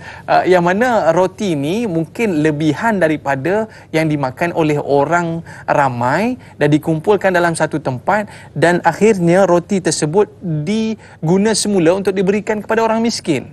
Mungkin ada satu saranan daripada Al-Fadhil Ustaz, bagaimana kita nak mengatasi masalah ini supaya tidak berlaku 3 tan lagi Ustaz. Mungkin daripada 3 tan jadi 1 tan saja. Pandangan Ustaz. Bismillahirrahmanirrahim. Alhamdulillahirrabbilalamin. Allahumma salli ala sayyidina Muhammad wa ala sayyidina Muhammad. Assalamualaikum warahmatullahi wabarakatuh. Salam. TV lain TV lain. Baik. Tadi permulaan kita telah berbincang di TV3 tadi, dan sebenarnya kalau ikutkanlah topik dalam kitab, topiknya membazir, berlebihan, berbuka, di dalam berbuka ni dan juga kedekut, ialah satu topik yang mungkin sebenarnya dalam kalau pengajian ilmu itu definisi, bagaimana dikatakan kriterianya, hukumnya, cara nak merawatnya, hukumnya. Tetapi hari ini kita dapat buat kupasan yang luas ya, Dai. Saya pun sebenarnya hairan juga, mungkin ialah dalam perbincangan kita ni, dia kadang-kadang dalam bentuk bincang ni dia jadi lain daripada kita mengajar one way. Sebab kita walaupun ialah memang kita tak nampak orang tu, tapi sebenarnya semua orang tengok kita ni. Semua orang tengah dengar kita. Baik. Jawapan saya pertama. Mungkin ramai orang tak tak sangka jawapan dia. Jawapan saya, orang Malaysia ni sebenarnya banyak yang kaya. Ramai yang kaya Ustaz Maksud kaya tu maksudnya kita ni sebenarnya ada. Kita bukan orang yang dalam kebuluran. Kita bukan orang yang sibuk dengan istilahnya ekonomi jatuh ataupun duit tak cukup. Ini tandanya banyak duit. Ini tandanya kalau kita kata hari ni cuba pergi restoran, tapi ni Ramadan kan. pergi warung, pergi kedai mamak. Kedai mamak tu kita akan tengok punya ramai orang dekat dalam kedai mamak. Itu waktu pagi, waktu sarapan, waktu breakfast. Cuba cari waktu petang, berapa ramai orang kita akan makan. Okey, cuba tengok waktu malam, siapa tu lagi ramai. Ini khusus dekat kedai mamak. Makin malam makin belum ramai. Lagi kat Tom Yam. Belum dekat. Maknanya kita ni sebenarnya bukannya orang yang susah. Jadi kalau macam itu, maknanya kita ni lebih baik kita macam tadilah ada satu inisiatif. Saya pun terfikir bagaimana sepatutnya kerajaan kena fikirkan ada satu bahagian, ialah kalau ada alhamdulillah, benda itu supaya kita dapat menyelamatkan tu tadi. Kan? Oh ya Allah, saya sampai ke LCC punya longgokan kan. Itu dalam bulan Ramadan saja. Masya Allah, banyak tu. 3,000 tan. Jadi oleh sebab itu perlu difikirkan. Yang pertama, pihak individu. Sebab kita Islam ni, kita tak boleh hanya tuding jari satu pihak saja. Dia sebenarnya Islam ni cantik sebab dia ada musyawarah. Dalam keluarga, kalau boleh jangan kita berlebihan dalam berbelanja. Khususnya waktu berbuka. Okey, andai katalah perkara itu berlaku, kena ada satu pihak lagi memikirkan bagaimana untuk membantu makanan-makanan yang terbuang ni. Makanan-makanan terbuang. Mungkin kena fikirkanlah, kita bukan ahlinya. Tapi fikirkan macam mana kita nak dapatkan makanan-makanan yang tak terbaik. Okey, mungkin hotel-hotel jangan bagi buka semua. Jangan bagi buka semua hidangan-hidangan tu. Mungkin apa yang tertentu saja boleh buka dulu. Dah habis baru buka. Maknanya kena hati-hati, kena jaga-jaga dia punya pekerja-pekerja. Jangan mudah sewenang-wenangnya buka semua. Lepas tu badan-badan macam contohnya tempat penyimpan. Mungkin kita akan ada setiap masyarakat macam penduduk mesti ada fikirkan, kita tak perlu fikir minta sponsor. Maknanya sponsor untuk berbuka ni, kita cakap je daripada pihak penduduk bawa. Kan, pihak penduduk bawa. Ini pun masalah juga. Bila penduduk bawa, betul daripada penduduk bawa. Okey, jadi maknanya pihak penduduk bawa bagi. Jadi maksudnya kita dapat mengurangkan kos. Sebab semuanya memang minta. Kan? Kita tengok semua minta. Okay, macam tahfiz apa memang penduduk yang patutnya bagi bantuan kepada mereka. Sepatutnya itu yang cantik. Sebenarnya kita hari ni kita banyak benda yang kita, ini pun dipanggil pembaziran juga. Pembaziran masa. Kita tak gunakan masa, macam tadi Da'i kata Quran pun susah nak baca kan. Tapi kita lebih banyak baca benda yang lain. Kita banyak buat. Maksudnya kita kena betul-betul hidup kita dalam bentuk penjagaan masa, penjagaan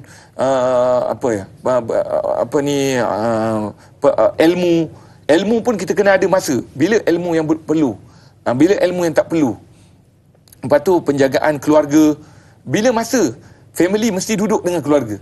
Dia tak boleh semua orang tak ada dalam rumah. Dia mesti ada waktunya, semua mesti ada dalam rumah. Maksudnya kat sini ni semua mesti ada orang kata strategi. Strategi sama ada jangka panjang ataupun jangka pendek perlu dibuat. Daripada yang sekecil-kecil sehingga sebesar-besarnya. Baik Ustaz. Jadi kita lihat perkara ini tanggungjawab kita sebagai seorang jiran. Okay, Ustaz, yang mana mereka ni bila mana ada berlebihan lauk sebagainya, tulislah dalam grup, saya ada lebih lauk ni, ada siapa yang memerlukan tak, ataupun kita pun sendiri tahu siapa yang miskin di kawasan kita ni Ustaz, dan kita boleh bagi tahu. Sebab kawan saya dia kerja hotel Ustaz, dan dia bawa balik lauk-lauk yang berlebihan ni dan dia beri kepada jiran-jiran. Dan itu di antara inisiatif supaya kita tak nak supaya berlaku pembaziran. Baik Ustaz, lepas ni Ustaz, kita nak cerita sedikit Ustaz tentang berlebihan dalam ibadah. Tapi kita kembali selepas ini. Para penonton jangan ke mana-mana, kembali semula dalam Tanyalah Ustaz, biar tahu jangan keliru.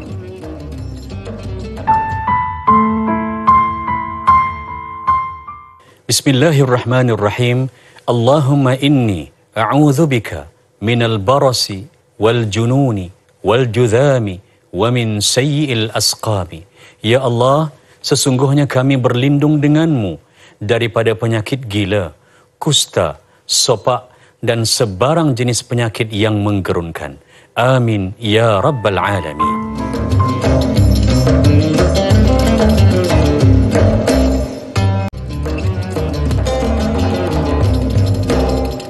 Alhamdulillah, kembali dalam Tanyalah Ustaz, biar tahu jangan keliru. Dalam topik perbincangan kita pada hari ini berkaitan dengan berbuka, membazir, berlebihan ataupun kerekut. Alright, dalam bulan Ramadan ini, bila kita sebut Ramadan Ustaz, ianya seolah-olah pesta ibadah. Namun begitu Ustaz, sebelum melihat tadi saya ada nak mengajukan soalan kepada Ustaz. Kadang-kadang ibadah pun boleh jadi berlebihan. Sebagai contohnya Ustaz, kadang-kadang ni saya sendirilah nak tanya Ustaz kan. Kadang-kadang bila kita sebut solat tarawih ni di malam hari pada awalnya meriah, dan sehingga kalau kita lihat makin lama makin semangatnya tu semakin luntur.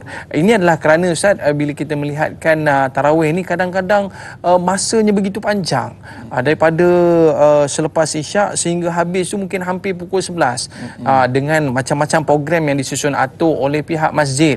Jadi kita tak salahkan pihak masjid kerana mereka nak mengimarahkan masjid. Namun begitu Ustaz, kalau kita melihat esok nak kerja ni, esok nak kerja.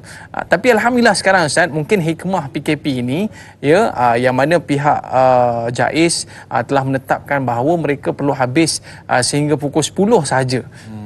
Dan sebab mereka perlu membersihkan masjid selepas itu. Jadi Ustaz, mungkin Ustaz boleh cerita sikit bagaimana yang disebutkan berlebihan dalam kita ini beribadah. Silakan Ustaz. Bismillahirrahmanirrahim. Alhamdulillahirabbil alamin. Allahumma salli ala sayyidina Muhammad wa ala sayyidina Muhammad. Bila sebut tentang berlebihan tadi, sebagaimana yang saya sebutkan oleh pada awal tadi, iaitu Syekh Ibnul Qayyum Al-Jauzi rahimallahu anhu menyatakan di dalam pembaziran itu terdapat juga dinamakan pembaziran tubuh badan, iaitu kita membazir dalam ibadah yang bukan sepatutnya. Maksudnya patutnya kita banyakkan, pertama kita jaga ibadah yang wajib. Ibadah yang wajib perlu kita utamakan. Kemudian ibadah yang kedua, iaitu ibadah sunat. Tetapi kita jangan melebihkan ibadah sunat lebih daripada ibadah wajib. Maksudnya kena yang penting kita jaga adalah wajib. Baik. Tadi Da'i sentuh tentang solat sunat tarawih sebab kita dalam Ramadan. Adakah perlu solat sunat tarawih itu dipanjangkan? Sebenarnya dia kena tengok konteks kepada kehidupan juga. Sebab tu Islam ni dia tidak memaksa. Bukan Islam tidak memaksa, maksudnya benda itu tadi yang saya sebut tadi tu. Kalau benda yang sunat dia tak berat. Sebenarnya tak ada masalah. Kalau kita yalah, yang penting macam contohnya diutamakan. Contohnya solat sunat tarawih. Diutamakan 20 rakaat daripada 8 rakaat. Itu memang terang-terang itu adalah daripada zaman Sayyidina Umar bin Khattab, telah dijadikan satu sistem tarawih itu dibuat 20 rakaat. Dan itu adalah pelepasan daripada Rasulullah SAW. Rasulullah mengatakan, setelah wafatku, maka ambillah sunnah khulafa' ar-rasyidin al-mahdiyin min ba'di.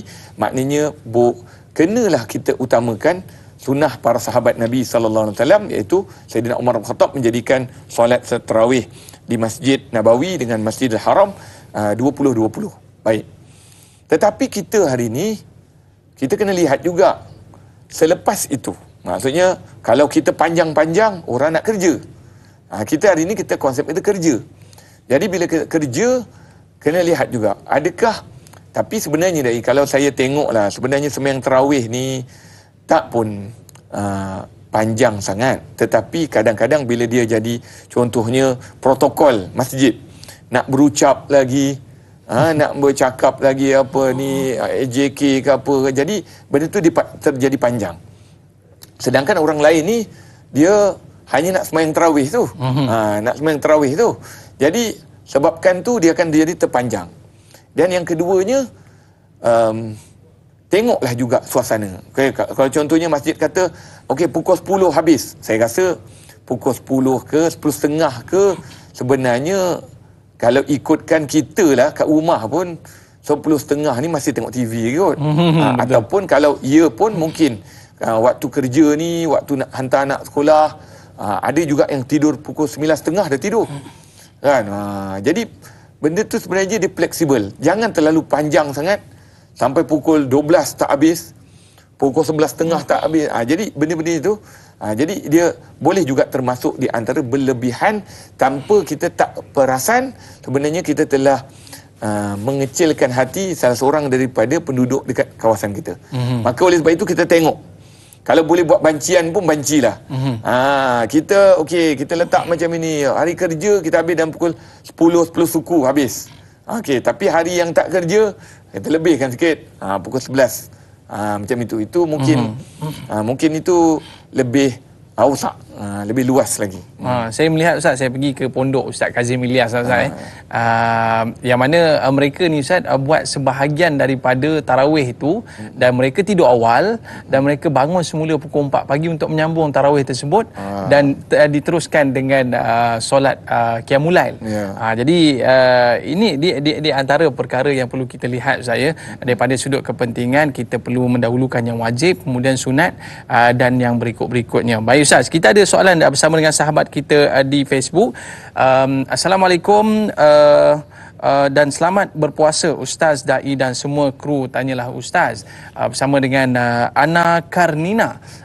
Soalan saya Ustaz, bagaimanakah mengikut sunnah Rasulullah SAW makan hanya sekadar kenyang agar tidak membazir dan tidak pula ada sifat kedekut supaya dapat melakukan ibadah-ibadah dengan khusyuk? Yang kedua, adakah perlu membetulkan niat bulan Ramadan bukan untuk dijadikan pesta makanan hingga berlakunya pembaziran? Jadi bagaimana Ustaz kita nak biarlah bulan Ramadan ini kita jadikan sebagai satu bulan yang kita boleh mengikut sunnah dengan baik Ustaz, especially dalam kita tak nak membazir, kita tak nak kedekut dan kita tak nak berlebihan Ustaz. Silakan. Baik, bismillahirrahmanirrahim. Alhamdulillahirabbil alamin. Allahumma salli ala sayyidina Muhammad wa ala sayyidina Muhammad. Terima kasih Puan Anna Karnina bertanya mengenai sunnah Rasulullah SAW makan hanya sekadar kenyang. Kami kami orang Muslim yang makan ketika lapar, berhenti sebelum kenyang. Itu hadisnya kan. Baik. Pertama, makan semasa lapar. makan semasa lapar ni dia betul-betul nak makan. Tapi makan yang belum lagi, dia akan jadi macam makan pun sebab belum masanya lagi. Tapi bila masanya, dia makan betul. Jadi itu yang dimaksudkan makan semasa lapar. Berhenti sebelum kenyang, maksud kat sini jangan sampai dah terbelahak. Orang kata terbelahak. Sampai orang kata dah orang kata penuh sangat. Sebab tu berlaku benda ni pada seorang pada satu tempat belajar dengan seorang gurunya. Dia tanya tentang, wahai guru, tempat ni selalu orang bagi makan, bagi makan. Tapi kamu kata ajar kami dalam buku Ihya Ulumuddin, makan kena berpada-pada, sedikit, 1/3 makan, 1/3 minum, macam itulah, 1/3 rehat. Maknanya bila sebut begitu, jadi maka bagaimana? Lepas tu ulama tadi kata, boleh, tak ada masalah, orang dah bagi, kita nak buat macam mana kan? Tapi kata cuba jadikan apa yang kamu makan tadi, kamu gantikan dengan ibadah kamu. Maksud sebanyak mana kamu makan, ibadah kamu pun banyak macam tu. Jadi itu yang dikatakan begitu. Tapi kat sini kalau kita terlalu kenyang jadi membazir. Kan? Jadi kita sebab itu kita tidak membazir, supaya jangan kita makan banyak. Tetapi kita pun sediakan makanan ala kadar, maknanya mengikut mengikut sekadar apa yang kita inginkan. Dan kita ini adalah hamba Allah, bukan hamba makan. Jadi kalau boleh jangan terlalu fikir makan dahulu sebelum ibadah. Maksudnya kat sini tadi kata, adakah perlu membetulkan niat bulan Ramadan bukan untuk jadikan pesta makanan? Memang betul pun. Sebab tu kita sebagai hamba Allah SWT, umat Nabi sallallahu alaihi wasallam, kita adalah orang yang diperintahkan untuk menunaikan solat, menunaikan ibadah Ramadan. Apa kata Nabi sallallahu alaihi wasallam? Nabi kata, siangnya berpuasa, malamnya ibadah. Maksud kat sini, Nabi SAW tidak, topik makan tu sebenarnya bukan topik besar. Topik makan tu sebenarnya sahur, hendaklah kamu bersahur, kerana sahur itu ada barakah, keberkatan. Ini pun Allahumma paksa. Bukan senang nak bangun sahur. Kan? Kejutkan anak, bangun sahur. Jangan biarkan. Jangan senangkan cakap anak, tak apalah dia dah. Ajar dia supaya sahur. Sebab sahur tu keberkatan. Keberkatan dia, keberkatan waktu tu.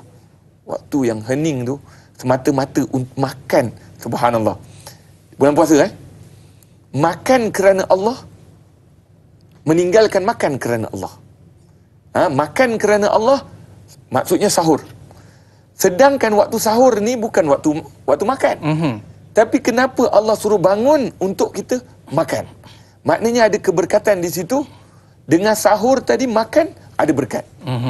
Dan yang kedua, waktu tu sebenarnya nak didik kita, jangan hanya makan. Jangan sahur lepas tu tidur. Tapi sebelum sahur, solat bangun malam. Ataupun lepas sahur, solat sunat 2 rakaat. Kan, kalau kita dah terbabas sikit, tertidur, lepas tu subuh.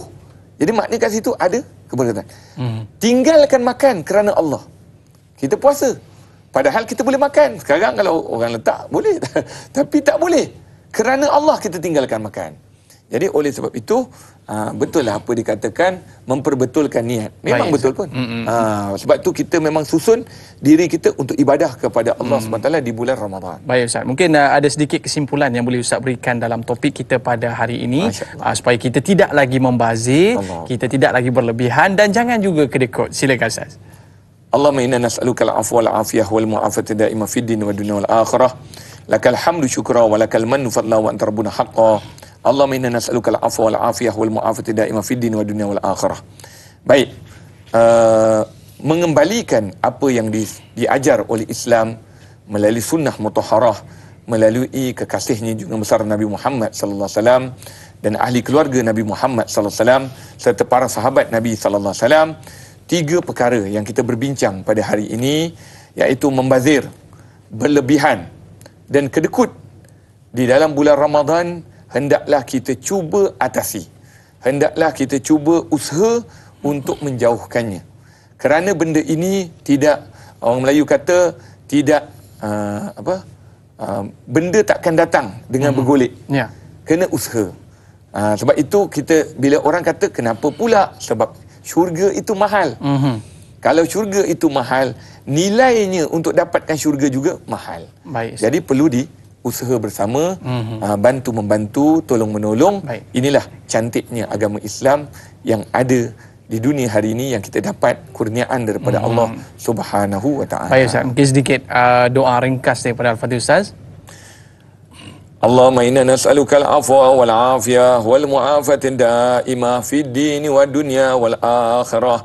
Lakal hamdu syukra wa lakal mannu fadla wa anta rabbuna haqqan wa nahnu abiduka riqa wa anta lam tazal lidzalika ahla ya muyassira kulli asir wa ya jabira kulli kasir wa ya sahiba kulli farid wa ya mughniya kulli faqir wa ya muqawwiya kulli dha'if wa ya ma'man kulli makhif yassir alaina kulli asir fataysirul asir alayka yasir. Allahumma ya man la yahtaju ila al-bayan wa tafsir hajatuna kathir hajatuna kathir hajatuna kathir. Ya Allah, ya Tuhan kami mohon kepadamu ya Allah, Engkau yang maha pemurah, Engkau yang maha pengasih, Engkau yang maha penyayang, Engkau yang menghantar kepada kami kekasihmu Nabi Muhammad sallallahu alaihi wasallam yang jiwa pengasih dan jiwa penyayang. Maka kami mohon kepadamu ya Allah, di bulan Ramadan pada permulaan ini ya Allah, campakkanlah dalam hati dan jiwa kami supaya menjadi orang yang pengasih dan penyayang sebagaimana kekasihmu Nabi Muhammad sallallahu alaihi wasallam. Kami mohon kepadamu ya Allah, mudah-mudahan program seumpama ini, pengajian seumpama ini membersihkan hati dan jiwa nurani kami ya Allah, supaya kami makin dekat kepadamu ya Allah. Ya Allah, Tuhan kami, jadikanlah asbab pengajian ilmu pada setiap pagi di dalam program Tanyalah Ustaz ini jadi sebab untuk ramainya hamba Allah SWT kembali kepadamu ya Allah, mendekatkan diri kepadamu ya Allah, menuntut ilmu kerana-Mu ya Allah. Jauhkanlah perbalahan di antara umat Islam, pergaduhan di antara umat Islam, persengketaan di antara umat Islam. Ya Allah, Kau naikkanlah mercu kekuatan umat Islam ya Allah. Ya Arhamar Rahimin, Kau berikanlah kebaikan, segala-gala kebaikan pada umat Islam, khususnya di negara Malaysia ini ya Allah. Ya Allah, Tuhan kami, angkatlah musibah, malapetaka, bencana, wabak, penyakit yang ada di dunia hari ini, khususnya di negara Malaysia ya Allah. Rabbana zalamna anfusana wa illam taghfir lana wa tarhamna lanakunanna minal khasirin.